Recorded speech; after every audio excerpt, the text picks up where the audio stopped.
Episode 8, 9? 11. 11? No way. No, it's not. Yeah, it's episode. I thought we said every 10 episodes. Oh, no, it's episode 9. It's episode 9, yeah. 9, episode 9. Can't Smack Podcast. A companion podcast to... The Culture War. Oh, that was nice. Except there's nothing fun going on in the Culture War. We really should have thought about that.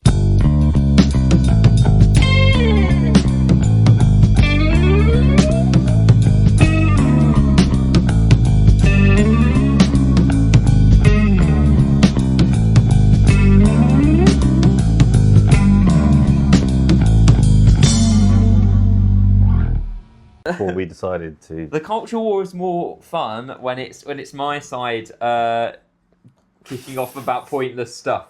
Yeah. That's Yeah, we need the left wing to get upset about an advert or something like that. So that's when the Culture War is fun. Bring back Sydney Sweeney. Yeah, That's what I say. She's not gone anywhere. No? They've made loads of money. Have they? Yeah. Why has this woman completely escaped my algorithm? Because you're a good man. Oh, good, I'll take that. It's escaped my algorithm for reasons that we won't discuss on the podcast. Okay. But you know very well. Fair enough. Yeah, no, I missed the Sydney Sweeney tip. I'm not sure who she is. What was she famous before that? Actress? She was just famous for being good looking. Just hot. Yeah, just hot. Nice, man. Hot, and yeah. I like to be famous for being hot. And then people, that would be good, wouldn't it? You have to do all this shit. Yeah, you have to create content. Yeah, I know. I mean, they have to create content as well, but their content is just sort of them. You know what I mean? Yeah, these girls on Instagram who just sort of do like... Yeah. I think I'm in different clothes. Imagine we did that. And mental health. And mental health. Yeah. Really fit people with anxiety. Yeah. That's good. Yeah. How have your gigs been going, Carl? Yeah, it's been all right, man. I was obviously George Street, Oxford on Friday. Yeah. Piccadilly. No drama from George Street. No drama. No, it's just... Shout out Darius, he did well. Darius smashed it. Darius Davis smashed it. Yeah. Shout out Danica, I bet she did well. Yeah, she absolutely killed it. We finally returned her jumper. Mm-hmm. That's been living in my... There was a random bottle of water in it. Was that hers or yours? Oh, it probably was mine. She seemed a bit disturbed by it. Oh, it probably was my bottle. She's like, what's this? It was in a bag, wasn't it? Yeah. So I probably just had a bottle of water in that bag. But it was like in a Coke bottle, and it was just water in a Coke bottle. It was something gross about it. Like that's me. Like your lurgies. That's me. Yeah. Well, there you go. You got a free bottle of water there, Danica. She didn't take it. No. She left it there. Yeah, fair enough. Yeah. What else? How Rodders MC'd? Rodders MC'd? Fine. Yeah, it was good, Did man. Rodders stuff. Yeah, it was good. Did Rodders stuff. Shout out Rodders. He'll be on the podcast soon. Yeah, we should get Rodders on. That'd be fun. We can introduce the fan base to Rodders. Yep. We do, because we're running out of things to say, we definitely need to start bringing people into Bringing guests on with their unhinged takes. The extended universe. Yeah, the Reading extended universe. Yeah. There's some hot characters on there for sure. I know. We don't have any good looking friends who help the algorithm, unfortunately. No, we don't. No. No, we don't. I did Poodle Club. How was that? Very nice. Yeah. It was a long way to go there weren't loads of people in. Yeah. It was. I like the way that you nearly said how many people were in, and then you backtracked. Yeah, there were probably 3 times as many people at the gig in Reading next to my house that I organised. But it was nice. It was like, and also it's nice to perform in those cabaret spaces. But very much more gentle. Yeah. But you like that, don't you? Yeah, I like. Because you've got that gear. I don't have that gear. No. At all. The key is just say you're bisexual. People. Yeah, but I think if I give you a bit of space. I think if I said that, I'd just come across as facetious. I would come across the way that Rob Moriarty emits when he tells people that he's gay on stage, and they go, "Really?" Really? Yeah. And then the only way shout out to Rob Moriarty, and the only way that he can then prove it is just by being like really gratuitously gay. Say some stuff. Yeah, well, I suppose you are. They go, all right. There's no way a straight guy thought of that. Yeah, exactly. That's his street. No, no, I'm gentle. I go in that gentle gear, and I do more left wing. My more left wing material, and it's fine. Do you do your cum bit? No, I cut that out. Yeah. Or I was like to see how it goes, but I did I did my left wing stuff. I did my Palestine action criticism of that being banned. Yeah. It's easy to be a terrorist now. Went well. I did my bit about wealth tax. Well, those fun bits. Sounds like you performed to a lot of clapter. No, they liked it. There's no clapter in my material. How dare you? Yeah, but you no. You're taking out. Shut up. Listen to me. You're taking out the bits that would alienate that audience. Yeah. So you're compromising, and then you're compromising. Look, we've got nothing else to talk about. So we're just playing the room. That's what good comedians do. Tomato. Good comedians don't play the room. No, you just say the bit, Nick. You just say the bit. See, that's like the you've got the horseshoe model. What's the horseshoe model? How the right and the left are. The more extreme you go, the closer they get to each other. Oh yeah, okay, So yeah. you got the way that anti-Semitism is both a far left and a far right thing. Yeah, Would that be an example of the horseshoe model? You could argue that. Yeah. So the like how communists and not me because I'm a cool communist, but how Stalinists. It all eventually gets to people starving and murder. Yeah, Stalinists and like fascists are essentially the same thing. Yeah. This is a long clue way of saying that's a similar thing with extremist alt comedians and extremist club comedians. The no compromise either way. Just do the bit. Yeah. Don't play the room. If you play the room, you're a pussy. Yeah. If you play the room, you're a pussy. That's what a lot of alt comedians say. Yeah. They're like, I suppose that's a good way. I suppose you're shining some hypocrisy on there of mine on that. Yeah. Because by calling you an alt comedian, that's the best way of like making. Well, because I would think I would see it an alternative comedian not playing the room and just being like lemon. You know what I mean? Whatever daft shit they do. What the fuck is this? What are we doing? There's no school here. But I suppose that is the same as like a super edgelord comedian just being like Islam. Like, right, dude. This is a fun story. Actually, I can tell you my Austin story. As there's nothing funny in the news this week, I'll just tell some stories from the past. Yeah. You know I went to Austin, didn't you? Oh, you never mentioned it. Oh, yeah. Yes, I went to Austin inspired by our favourite man, fucking Konstantin Kish. Why was it inspired by him? By that thing you showed me of him and Francis Foster saying how wonderful Austin comedy circuit is. Did I show you that? Yeah, you should. Or maybe I just watched that. Maybe it was on my algorithm. Wasn't that them on Rogan? They did Rogan, and then they did a video where they said how great they are and how how by sticking together they've achieved so much. Yeah. And part of that was they talked about Austin and how amazing Austin was and how people are doing things there that you would never do anywhere else, and how the most base-born Austin open micer is superior to any comedian in the whole of the UK. And I was wanting to go to America anyway because I've always dreamed of it. Yeah. And I added Austin to my list of places to go, partly from that. Well, you do like a comedy club pilgrimage, right? I was. I did. So you did New York, Austin, and LA. Yeah. Exactly. Yeah. So I went to Austin, and I did the open mics there, and it was some of the most unhinged, unhinged stuff imaginable. It taught me that being unhinged is a gear you can use if the room is terrible. Yeah. But I saw some amazing comics out there. I saw one guy who talked about, he played the kazoo. He went on stage, did a kazoo solo, then talked about how everyone in his family was addicted to meth, did a hilarious bit about that, then did an inspiring speech about how he's wasted every opportunity he's ever had due to alcoholism, and how if you're in if you're in Austin, don't drink, don't party, you're here to make something of your life. And he was funny for it. Hilarious, and then ended on this speech that was poignant, and then just disappeared into the night. Right. Wow, that does sound cool. Yeah, and the funny thing is the gig was called Set of the Night, and we all would have to clap whoever had the best set, and then the next set it was whoever got the biggest clap off. Yeah. And then the next act was a woman wearing short shorts, and she got a bigger clap. Of course she did. Of course she did. For the short shorts. Yep.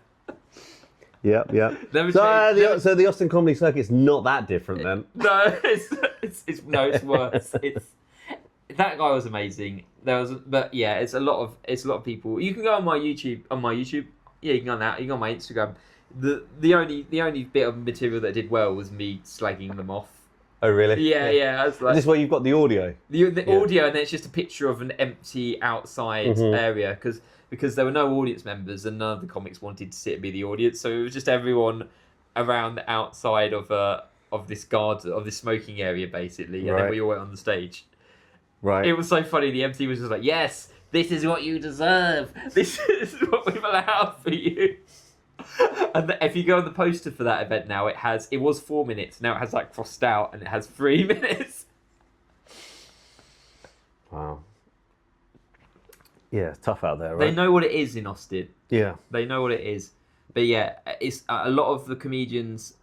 It's the first time I've followed 2 people who opened with the joke, "I'm homeless but not suck a dick homeless," and then proceeded to do. One guy did material about living in his car, where he just shouted at the fact that a lady was pissing on his car, and then the second person just. If you was living in your car, you would be pissed off. Yeah, it's relatable material, but it was still a vibe. And then the second guy was just like, "You don't have real problems.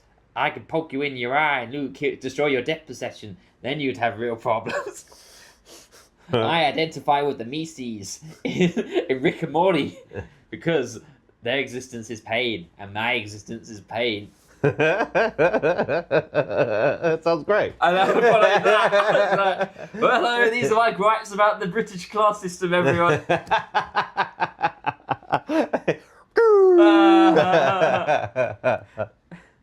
The other funny thing was they had a guy with a face tattoo emceeing for the first time, and then they had another guy who usually MCs on the music system. But he would do a bit, and then the guy in the music system would be like, "You're doing it wrong, Steve. You got to do this." But we did get free pizza. Who sponsored that open mic for some reason? No, that's decent. Yeah, I know. Yeah. I think in Austin, the bars see it as their like duty to look after these people. Yeah. It's like seen as a moral duty that we have an open mic. We don't charge the open micers for drinks and for like soft drinks, and we'll provide some basic food for them. It's like the monasteries in medieval England providing bread and water for the serfs of the land. So there's a sweetness amongst it. There's something amongst it, yeah. I'd love to gig in America again. I only got to do it once, and I was sick. But it was good. I really enjoyed it. I was so nervous because I wanted to be like accepted by American comics. Because I love American comedy. So I was like, fucking hell, there can't be shit here. And then I got there and looked at the room, and it was just sort of like disappointed tourists. And I was like, oh, I've played this before. I've done this loads of times. I'm home. Yeah, I'm home. Yeah. There's a French couple here. They don't care. Family from Kansas. They're a bit disappointed. They thought it was something different. It's like, yeah, I thought we can play this. This is easy. We paid $10. Why is Lucy Kay not here? Yeah, exactly. Yeah. What do you think of the the Ryad. Yeah, that's it. Oh yeah. What's your thoughts on that? I'm disappointed with Bill Burr doing it. Yeah. I think if you're going to speak truth to power, then you don't get to. That's it. You get judged a hell of a lot harsher if you're going to be running your chops about American billionaires. Yeah, I know. Yeah. And then there's a clip come up of him basically slagging off Beyonce and Taylor Swift or something for doing the exact same thing. Yeah. And it's like Beyonce and Taylor Swift don't take political stances on anything. They're just pretty pop stars. You know, they're musicians, right? Sure, but they're not. They're not Rage Against the Machine. No. You know, like same with Jimmy Carr. Jimmy Carr went out there. I don't really care if Jimmy Carr. Jimmy Carr's a capitalist, man. He likes his dough. I don't. Yeah. I mean, there's a reason why I prefer Bill Burr to Jimmy Carr. Yeah. But which is that I like that Bill Burr speaks truth to power, but he's kind of lost his. But that makes it a tool of fool, doesn't it? Yeah. Also, like Bill Burr doesn't need £300 million. He absolutely doesn't. No, he absolutely doesn't. What's the point? Yeah. Yeah. Apart from tarnishing your name, it's it's an interesting one for sure. I mean, like Dave Chappelle going there and being like, freedom of speech, man, in a place where you can get your arm chopped off or whatever it is. Well, once again, it's like that's still Chappelle being Chappelle, though. I'm not even that surprised by it. Yeah. Chappelle goes to places. I mean, he's Muslim. He's a Muslim, and I don't know if that places. makes much of a difference, but Also, I think he's one of these, like, I don't know. I think he said it himself. He's a bit of a half-assed Muslim. Yeah, you know what I mean? Yeah. He's like a Church of England Muslim. He's he's not really into it. Well, he's smoking on stage, isn't he? Yeah. Exactly. Yeah. But he just, him saying that there's going to be that he can speak more freely over there than he can in America. Yeah, it's bullshit. It's obviously bullshit. He's smart enough to know that that's bullshit. Yeah. He's also smart enough to know that that'll probably get his name in some headlines. Yeah. Guess what I said? Yeah. Tim Dillon wanting to do it and then getting cancelled by the festival for saying that they have slaves. Once again, very Tim Dillon. It's hilarious. Yeah. And also, he was the most unapologetic about doing it initially, which is hilarious. To be like, yeah, I'm doing it for the money, and I agree with the fact that they have slaves, and you should cut people's hands. Like, he was just being obnoxious, so you couldn't get him. And then he spoke so freely that they cancelled him from it. Yeah, that's funny. It's good that they did. He's been true to himself in a way. Yeah. Completely. He was true to himself when he was going to go do it, and he was true to himself. And then he didn't toe the line at all. And then they chopped him, and he was like, Tim Dillon. Yeah, it's fine. Yeah. Bill Burr is disappointing. Yeah, very disappointing.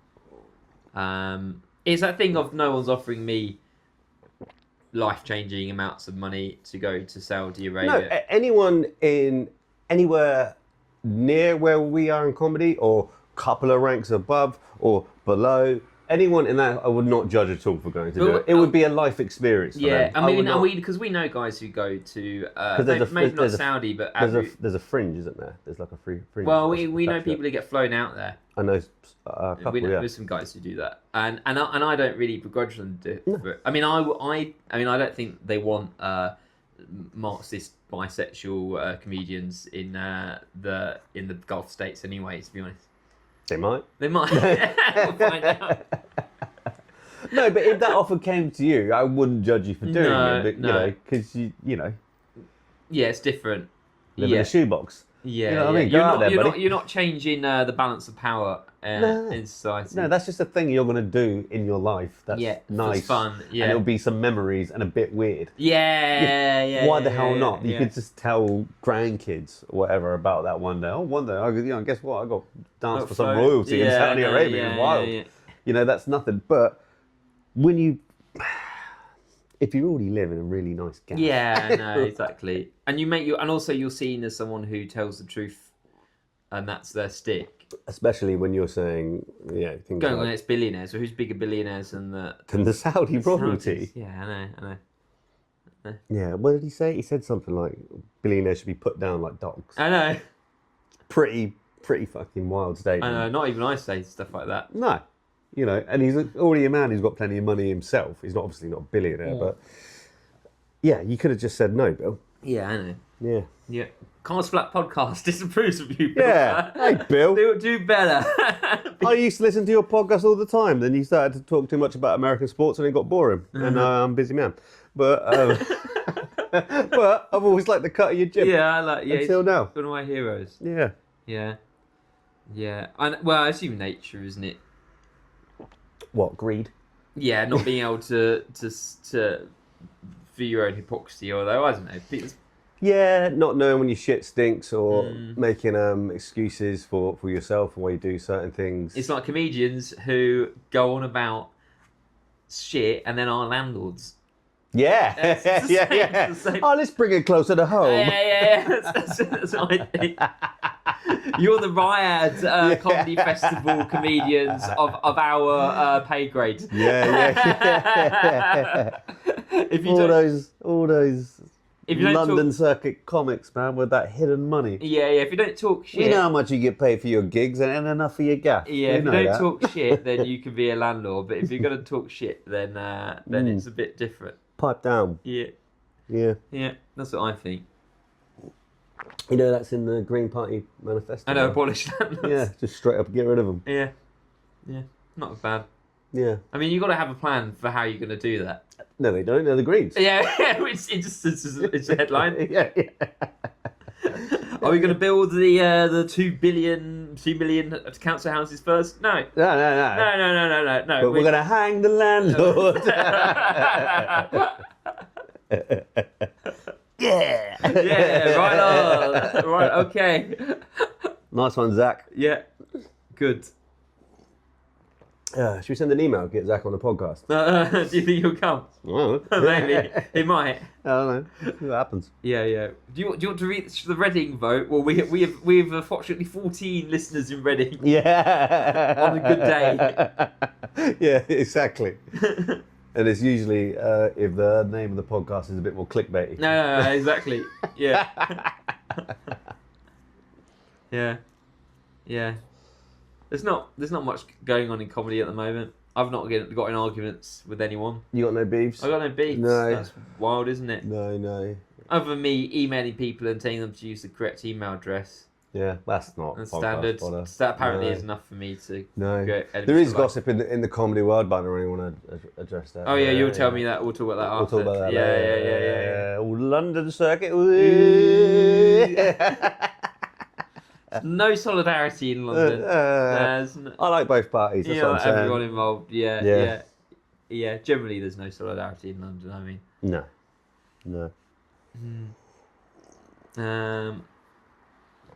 Working on anything new, Carl? How right wing do I appear on stage? Let's have it out on the podcast because I'm having. I've been working on new stuff. The new stuff you sent me was quite right wing. Yeah, I know. I wrote it and was like, "This is." I don't think you look right wing. I think I look politically ambiguous though, and I'm talking about stuff. I think it confuses people because people need to know. Because my kind of thing is like, I'm a left wing nerdy guy, and then I'll twist it. Yeah. And I might get a few bits of my own thing, but you kind of know who I am.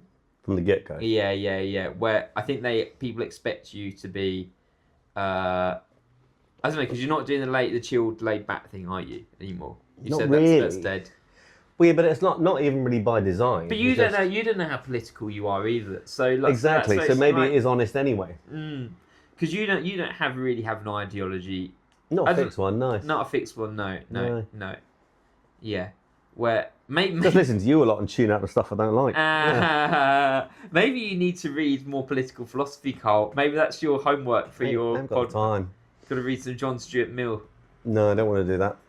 That sounds rubbish. I've got Batman graphic novels I haven't completed. You know what I mean? Yeah. You got to read Batman. I can't get through them first. I think you look, politically ambiguous. Yeah. I guess for some people.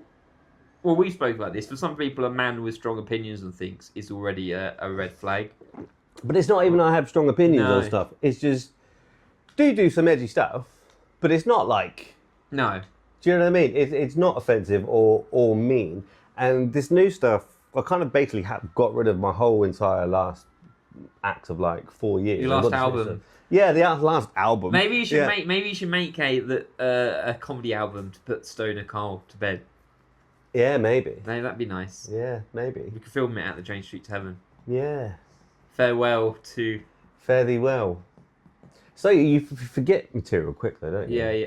I tried to pull something out of my ass. Do you have a Word document with all of your jokes? It's not probably as organised as yours, but I do have definitely... Yeah. I have everything written down somewhere. Yeah, for sure. Okay, that's good. For sure. But you're just, this new stuff has been going well, and there's some bits of it that I really like and have been getting from really big laughs. But there's just been... Maybe. Well, I've always had this, but it's even more pronounced now. At least 3 or 4 women in the audience just, not even scowling, looking confused. Yeah. I think a lot of comedy, I'm of the view... the Richard Pryor view, tell the truth and the funny will come. And I think a lot of writing is me thinking about how I think or feel about things. Maybe you should address the fact that you don't have strong opinions on things. Maybe you're like, my political opinion is basically the last smart person I listened to. Yeah. I did have a bit like that. I'm like a question time audience. If anyone says anything vaguely passionate, I clap. Yeah. And that might help people, might help frame it. Probably just got to write better jokes. Or that, yeah. I don't think you have to spell it out that too much. No. But there is just a thing, yeah. Yeah, I think it's figuring out how you think and feel about things. I do like to write about stuff. I am a stuff guy. You want to say some things. Yeah, I do like to. I don't understand. I think. You're not one of these guys who's like, oh, what's he even doing? So strange. Yeah, I don't. You know, I mean, I got into comedy because I don't particularly like small talk anyway. It's boring. Do you know what I mean? Or like even at the office, it's fun to like drop a little bit of like. That's what I think about that. Yeah. That's the fun part of it. But it feels like some audiences need to really know who you are. But at Raw, you don't have that problem. No, but I'm so comfortable in there. But yeah, that might be it. Yeah. That might be it. Might be being that comfortable in bigger rooms. That's true. Also, you don't really have a character to fall back on. No, it's just me up there. Yeah. With me, it's not a character, but there's a thing that. Yeah, you do have a stage mode. Yeah. I don't really have a stage mode. No. I just sort of walk from there to there. Yeah. I'm here now. I'm saying stuff.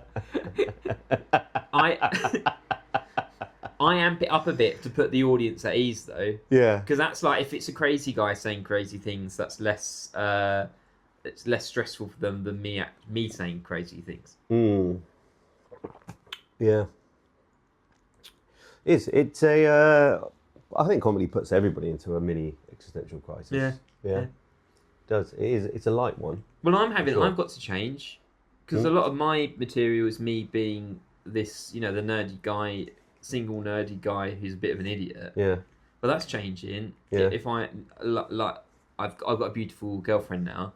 That it's a podcast official. Yeah, but you know what I mean. That makes we get some love hearts dropping down. But that is going to change what I do on stage. Yeah. But then you can't say. You can have a deeper voice. Yeah, but you can't be like. What's going on? You can't be like. You can't talk about that too much either. So things change as life happens, isn't it? Yeah, of course. Yeah. Yeah. Yeah. New comedians talking about the process of comedy. Oh, fucking hell. If anyone watches this for that, listen, there are plenty of millionaires out there talking about the process of comedy. You can watch Mark Norman if you want. Yeah. No, honestly, if you've watched this episode, you're fucking stupid. In this episode, Carl has an existential crisis and Nick talks about his writing process. We're fucking wankers, man. Oh, God. And a flash to Kurt Ryan memes right there. Oh. Right, that was 27 minutes. All right, well, look, we avoided talking about the whole murder at the synagogue. Right, let's go home. Thank God. Yeah. Well, look, we are at home, in your home. I mean, let's go to our comedy home. We'll go to the open mic. Yeah, support our shows, bros. Yeah, guys, come on. Come on. Come on. Like and subscribe. More of you are watching it than have subscribed, and obviously you can see that we've got fuck all subscribers. What are you doing? Help us out. Dicks. We're a new podcast. Yeah. We're a new thing. Could this be any more grassroots? Help us out. Us out. Yeah, we're doing a Bing for Reading. We'll have a guest. I'm doing it for Reading, I'm doing it for me. Yeah, we're doing it for me. Reading has nothing for me. Yeah, I don't want to have to work a day job. Bye. We'll get some guests on next week.